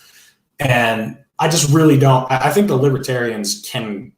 I think they have the ability to move beyond that. And that's why I love Justin Amash, because Justin Amash is principled, but he also is a unifier. Like when the LP made that stupid tweet about Rand Paul, he came to Rand Paul's defense, who's a Republican, but he's also defended Jo Jorgensen when people were making fun of her. He's trying to get people who are left libertarians to join. He defends people from the Tea Party. He gets along with Austin Peterson. He gets along with Brad Palumbo, gets along with everybody. And he's not waffly on the issues. Like, he is a principled libertarian. And I think people should look to him. That's exactly what we need, because he is trying to unify people on the basic message of liberty and being against coercion, being against imperialism, being against all these awful things, and trying to get them to stop just eating each other alive. That's what Tulsi was trying to be for the left, kind of, and they completely fucking rejected her. Like, she was trying to unify people. And I don't think we should do the same thing to Justin Amash. Like, I think we should take a page out of his book. I think my biggest takeaway from the debate between Nick Sarwark and Dave Smith, and for anybody watching, if you haven't watched that debate, it's on the Soho Forum YouTube channel. Go watch it. It's like an hour. And then if you're a real nerd, you'll go watch Dave Smith's podcast episode that he did directly following that at Michael Heiss's house with Nick Sarwark, because they kind of got along a little bit better there, except for Nick was still kind of salty. But the reason that I'm siding with why I hardcore side with Nick in that debate is because they were talking about the Libertarian Party itself. So I believe that the purpose of the party is to win elections. Right. The purpose of the movement is to change minds. And Dave Smith has no place in the Libertarian Party structure. I would never vote for him as chair. I would never vote for him as anything within the LNC or like a state committee. Like, he doesn't belong in the party. Mm-hmm. He shouldn't run for office either, I don't think. He does not have that skill. However, he is a good champion of the movement. So I think what Nick and Dave were arguing for, they were both doing what they were saying to the best of their abilities, and I would consider them both successful at their mission. Nick believes that the purpose of his job is to recruit candidates and win elections, and he's been doing that. We have actually had victories. We had people get 30-something% in Senate races this year. We have Justin Amash, and that is Sarwark. Like, we can thank him for Amash existing within the LP. And like you're saying, Dave Smith has brought a lot of people over and been able to kind of unify some of the right in this kind of bottom right unity. And it's been successful. So I think the reason that I side with Nick in that debate is because Dave was challenging Nick's job and almost saying that he could do it better, and I don't agree with that. I think Nick is did a fantastic job as chair. I think Joseph Bishop Henchman is doing the best he can do during a pandemic and with all the clusterfuck that is the LP right now. When I had him on, I asked him to his face, I was like, why do you want to do this? Like, just why would you want to ever? I asked the same thing about, like, I asked Tulsi the same thing. Like, why would you want to be the president of the United States? Sounds awful. Yeah. I mean, in that debate between them, I agreed with both of them. Like, there were cringe moments on both sides, and there were like solid arguments on both sides. And so I'll just say, like, the best things they said were, I agree with Dave Smith that there are uncompromisable issues. Like, and what he did during that debate is he described Dick Cheney in the most libertarian way possible. He said, like, what about someone who, like, believes that gay marriage is fine, believes in free market economics, and he laid out like all these kind of things that the libertarians would agree with. And he's like, would you vote for that person? And then he's like, well, that's Dick Cheney. Should we ever accept Dick Cheney? No, we shouldn't. I agree with that. And there's been like a couple cringe moments where Nick Sarwark, like, he invited, who was it? Oh, it was Mattis. It was like because Mattis opposed Trump on martial law, I think, and he sent him like an invitation through Twitter.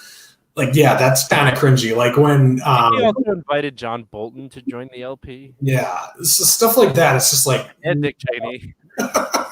and Dick Cheney. So, like, the 80-20 rule is good, but there are some issues that really should matter. And I agree with Dave on that point. The point I agreed more with Nick on was like, you've got to be inviting to people and they're not going to care about the same issues as you. Like, one of my top issues is the Fed now because I know about it. But when I voted for Gary Johnson, I didn't even know anything about it.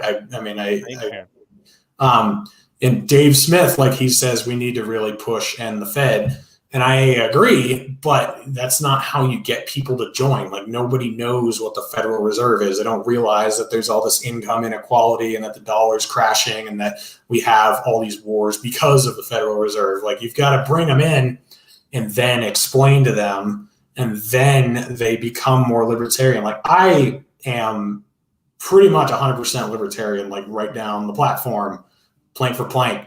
Most people aren't, like they just aren't. And I wasn't 4 years ago. Like 4 years ago, I don't think I was for completely ending the war on drugs. I think I was for legalizing marijuana. I was for bringing the troops home. I was for responsible budgeting. Didn't know what the Federal Reserve was. Didn't really care about gun laws. Like, I owned guns, but I wasn't worried about confiscations or red flag laws or anything like that. I think I was against the Patriot Act, but I didn't realize what a big issue it was. So, there were like 3 or 4 issues that I agreed with the libertarians on, and it brought me in. And then I started listening to them more, started reading more literature, listening to people like Peter Schiff, and it kind of brought me full circle. So you have someone like Tulsi, for example, who is like, I'm going to say 70, 80% of the way there. And you have Joe Jorgensen say, oh, she's good on one issue, and it's just like, no. And, like, you bring someone like her in and then you start talking with her in an understanding way, and she might actually change her approach on some of the issues that she's not libertarian on. But why is she ever going to do that if you just say she's only good on one issue? Why is she even going to be interested in your movement if you say she's only good on one issue? It's right. Mind-boggling. But yeah, I think that interview, Joe and Dave, that turned me off to both of them pretty hard. Yeah. I think that I 100% agree. I think we need to be welcoming, and I think Nick hit the nail on the head in that debate with that point.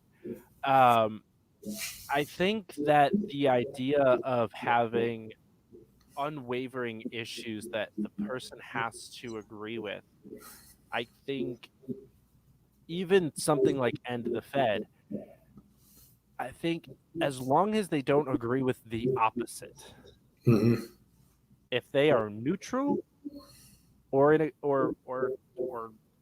closer, right? Yeah.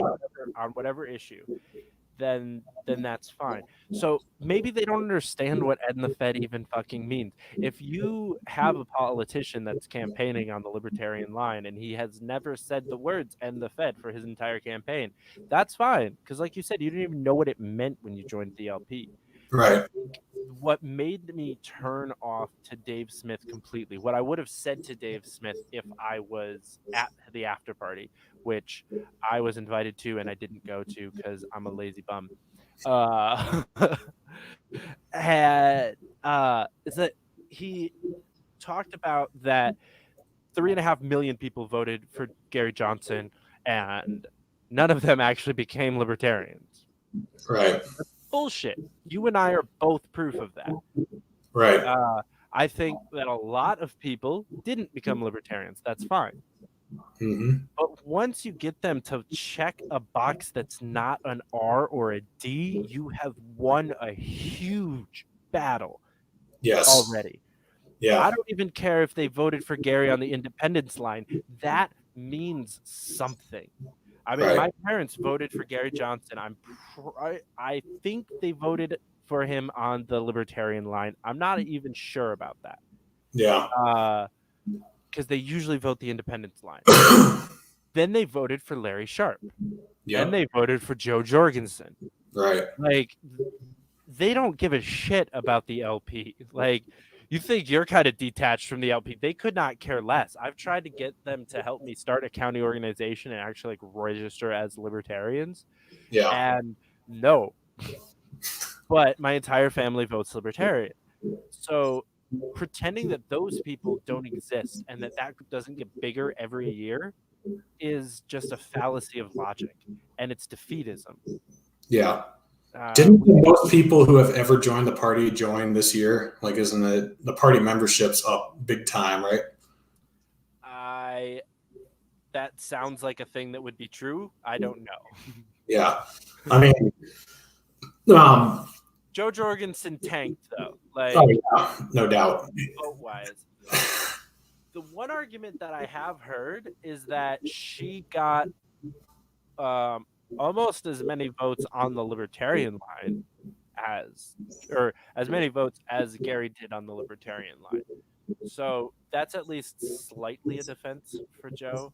I'm personally annoyed because in New York State, they changed the vote threshold to maintain ballot access.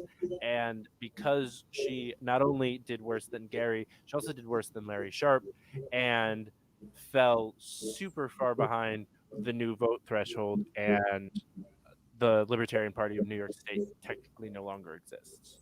Yeah. I actually just got a letter in the mail today that is complete bullshit and voter fraud. The Board of Elections sent me a letter saying that they had changed my party registration from libertarian to other, which is illegal. Yeah. And heavily encouraged that I re-register. The letter contained another registration form. Heavily encouraged that I re-register as a new party so that I can partake in party primaries. Yeah. That's illegal. And almost every libertarian in the state of New York has gotten that letter in the last week. Yeah, this is why, like, I've said on my show, like, I don't buy the North Korean and Venezuelan interference in the election. To me, that's just Russiagate, like, 2.0. But I am kind of agnostic to the possibility that it was stolen from Trump. Like, I think it's possible. Like, I don't really know. There was heavy election fraud, but yes. Trump lost both officially and literally. Mm-hmm. And but there was heavy voter fraud on both sides. I partook in voter fraud. Like, I worked for an organization that was in direct that was a PAC that was in direct communication with the Joe Biden campaign. Like, constant sharing of information, data, and resources. Like, heavy violations of FEC guidelines, like felonies for almost everyone involved that knew about it, including possibly myself, even though I didn't actually do anything official.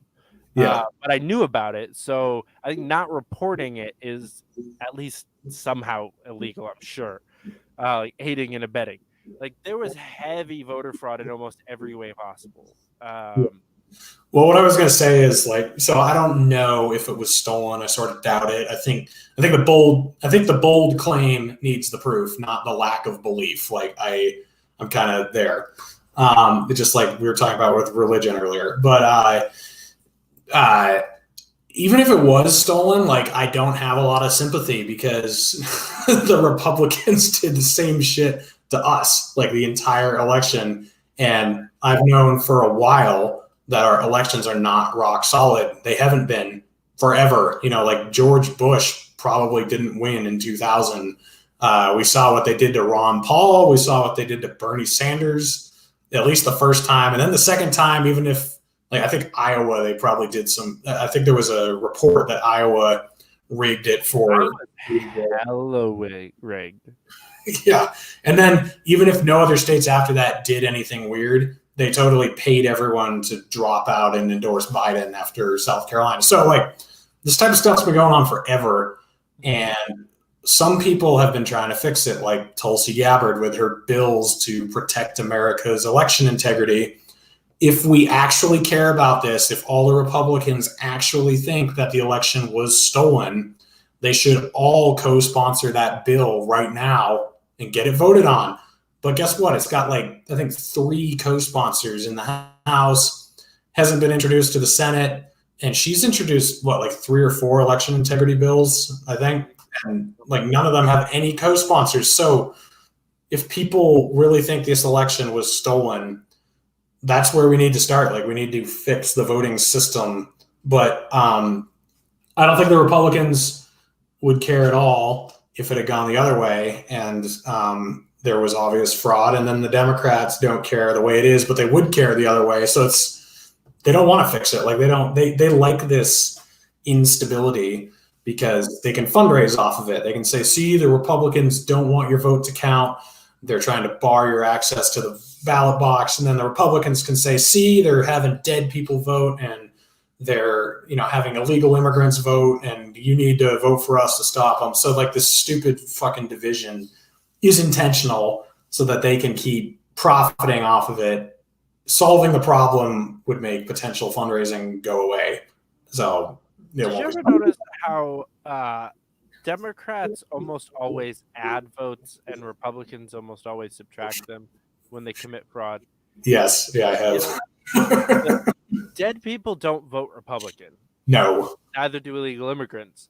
But when entire voter rolls get burned, it's usually in red counties. Yeah, like they gerrymander and they make it harder to register and all that crap. And it's yeah. Republicans participate in voter suppression. Democrats are voter fraud. Yeah, exactly. I've always found that interesting that neither one of them have really kind of jumped the fence. Like it's very rare to see Democrats participate in voter suppression. Yeah.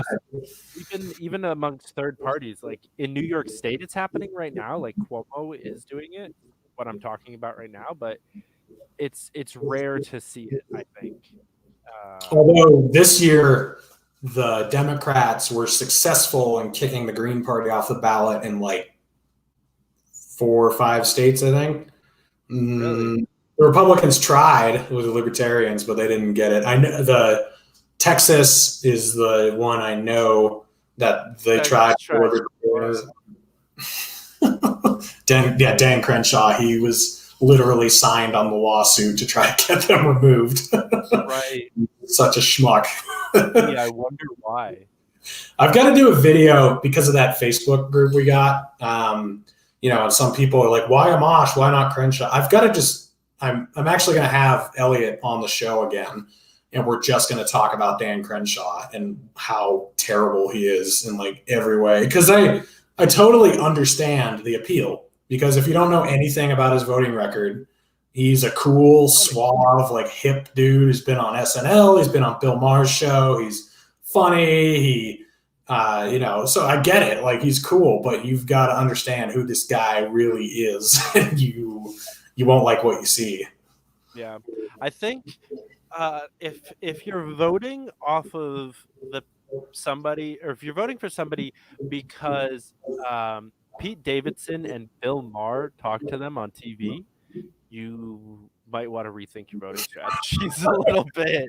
Like neither of them are logical authorities on literally any topic, let alone politics. No. Bill Maher I actually used to really like Bill Maher like 5-6 years ago. He was okay. You what? I have like no respect for Bill Maher right now. No, I don't know why. I've just seen a few things as of late, and I'm just like, nope, I'm good. Yeah. I can go with that.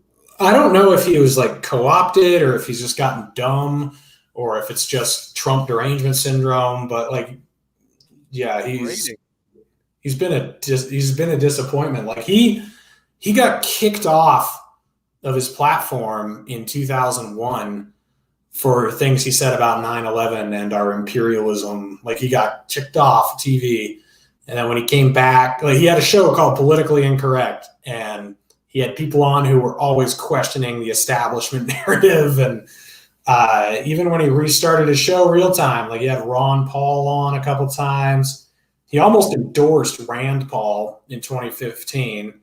And, you know, he's had people from the other side on multiple times. Like, I really thought he was the best mainstream talk show out there. And then, like, the last 2 years, something happened and it's not good. So I don't know. Trump derangement syndrome is really good for ratings. Yes. I mean, that's just God's honest truth. So, I mean, he's an actor first. Like, he'll do whatever will make him money and get him better ratings. And honestly, like, Justin Amash is slightly victim to Trump derangement syndrome. I mean, like, 95% of his attacks on Trump are rock solid and they're good. But then occasionally some of his attacks are like, okay, dude, like, chill out a little bit. Like, you wouldn't say this about Joe Biden. And I understand where it's coming from, because there's personal beef there. And Trump destroyed his movement in the Republican Party. Joe Biden didn't destroy anything of his.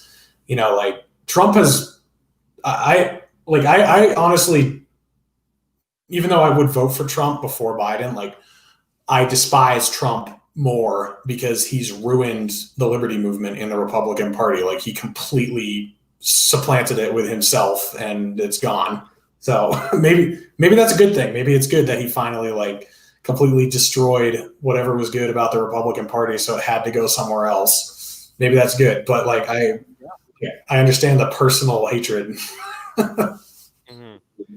Yeah, I think Amash did it for the same reason Bill Maher did it. You know, it got him, like, there was a whole movement to make him the impeachment manager. Like, that would have been amazing. He would be president if that had happened. If he had done that and then they impeached him and then he actually ran, like, come on. Yeah. Great. Yeah. If it was him instead of Jerry Nadler sitting there the whole time. Oh my God. It would have been so much better. The impeachment's weird. Like, that's tainted his image in some ways, because people ascribe the Russiagate bullshit to Amash when that's not what his objections were to. Like, I've never heard him claim that there was Russian interference in the election. I think it's all about conduct and obstruction of justice in both times, whether it was the Mueller report or when it was the Ukraine call. Like, both times it wasn't about treason or interference in the election, but because that was the overwhelming narrative both times that's been ascribed to Amash, that he's a Russiagator, that he's a neoliberal establishment guy, even though he, you know, just introduced that, or he co-sponsored Tulsi's bill to free Assange and Snowden. You know, he's somehow a proponent of the national security state and the FBI and the CIA. You know, but it does suck. Like, it's something that might not follow him, though, because you know, Ron Paul voted to impeach Clinton, and by the time he ran for president in 2008, 10 years later, like, that was, no one ever brought that up, I don't think. And Ron Paul, just like Amash, like, he didn't vote to impeach Clinton because of Monica Lewinsky. He voted to impeach Clinton because of bombing, was it Kosovo? I think it might have been Kosovo, like, bombing. I forget what country it was, but there was, like, an undeclared strike on a country, and he was like, it's a great video. People should go type it in, like, Ron Paul, Clinton impeachment. It's amazing. Like, and I remember when we didn't know what Tulsi was going to do, I watched that video and I was like, oh God, Tulsi, do something like this. And she sort of did. Like, she didn't vote for impeachment, but she introduced a censure about war crimes, which is basically what Ron Paul was doing. And oh man, it's like, I recommend everyone watch that video. It's amazing. But yeah, that's, I don't know. Amash, like, if he runs again, if it's still an issue, he needs to make it very clear why he voted for impeachment, because I think a lot of people get the wrong idea. Yeah. I think it's pretty easy to get the wrong idea about anything in today's political day and age. Yeah. Way too much disinformation.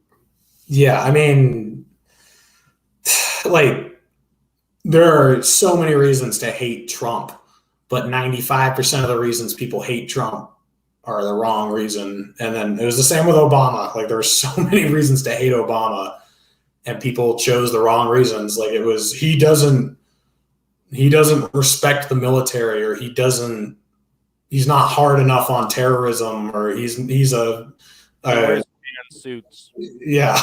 Like, oh, okay. Yeah, that's what's bad about him. Not the drone strike program, not fucking toppling Libya and Syria and destabilizing those countries, not bombing the shit out of Afghanistan and Iraq, and not, okay, yeah, that's what's bad about him. I get it. But what annoyed me the most is when people would get mad about Trump or Biden about things that were just completely not true. Yeah. Like the people that were like, "You can't vote for Biden, he's gonna defund the police." No, he's not. Yeah. Yeah, and then like Trump is ruining he's making our country dangerous by pulling out of Somalia or by removing troops from Syria. And it's like, no, he's not. That's not what's wrong. What's wrong is he's not bringing them home. He's just moving them into Kenya to launch attacks into Somalia, and he's just taking them out of Syria and putting them into Iraq. That's what's wrong, not the fact that he's making our country less safe by pulling out of those places. It's just like, it's so dumb. Gotta love people. Oh, yeah. Well, Reed, thank you so much for coming back on the show. It is always a pleasure to get to chat with you, and I cannot wait to be out west again so that we can actually hang out in person. I haven't shot guns in a while.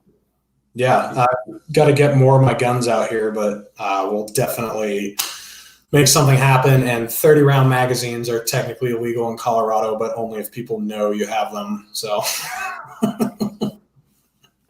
all right. Give everybody your YouTube channel and social media handles so that they can find you if they don't already follow you. They're heathens.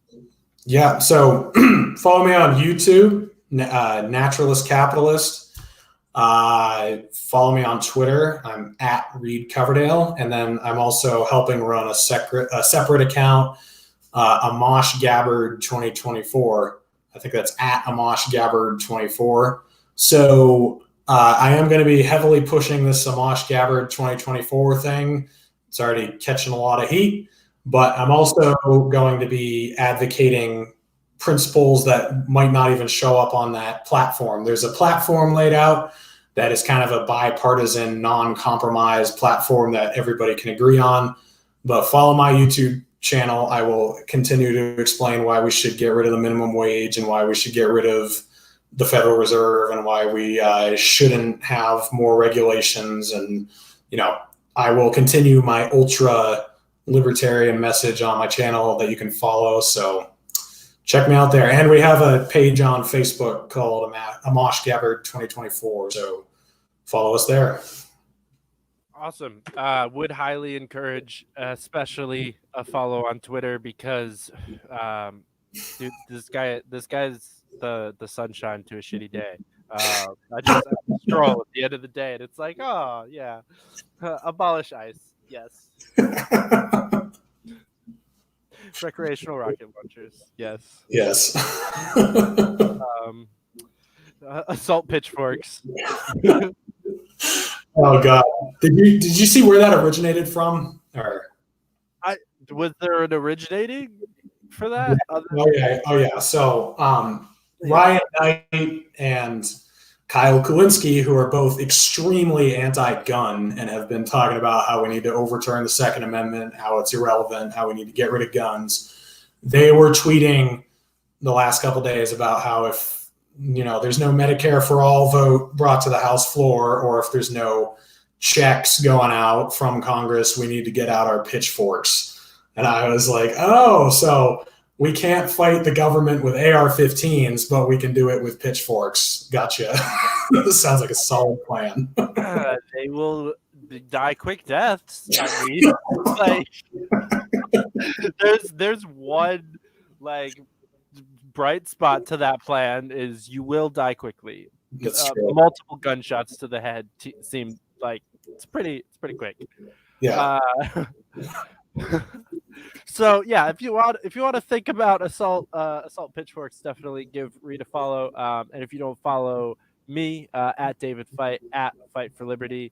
And if you want to donate to the channel or to the movement, patreon.com/fightforliberty. Thank you all so much for tuning in, and we'll catch you next time.